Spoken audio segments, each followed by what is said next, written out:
The Trump administration will grant 5 community-based coronavirus testing sites in Texas a 14-day funding extension after pushback from federal and local officials. Federal public health officials have been in continuous contact with our public health leaders in Texas, and after receiving yesterday's request for an extension, have agreed to extend support for 5 community-based testing sites in Texas. Admiral Brett Giroir, the Assistant Secretary for Health at the Department of Health and Human Services (HHS), said in a statement. The administration has been under pressure from GOP senators and local Texas officials after announcing earlier this week its intent to stop funding 13 sites across several states and transition them to state control. HHS said it will assess the need for further federal support as we approach the extension date.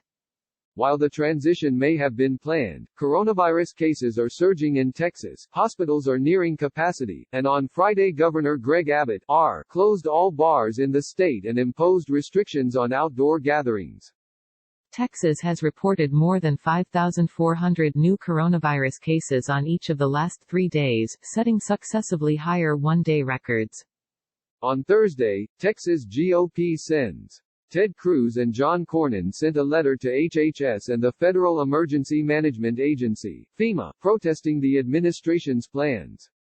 Now is not the time to end a program that is working and successfully increasing testing capacity, especially for underserved communities in the state.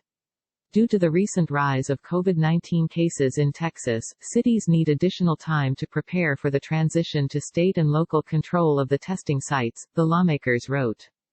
Houston Mayor Sylvester Turner, D., also urged the administration to reverse its decision, saying that keeping the federal sites open will pull limited resources away from other sites that also have to be open during the current surge. In announcing the reversal, HHS said it will provide additional resources to assist the state of Texas to prepare for the upcoming transition to these 5 locations becoming fully state-run testing sites. Giroir, the administration's COVID-19 testing czar, defended the move on Wednesday, telling reporters the sites were not being abandoned, and the amount of testing will not decrease.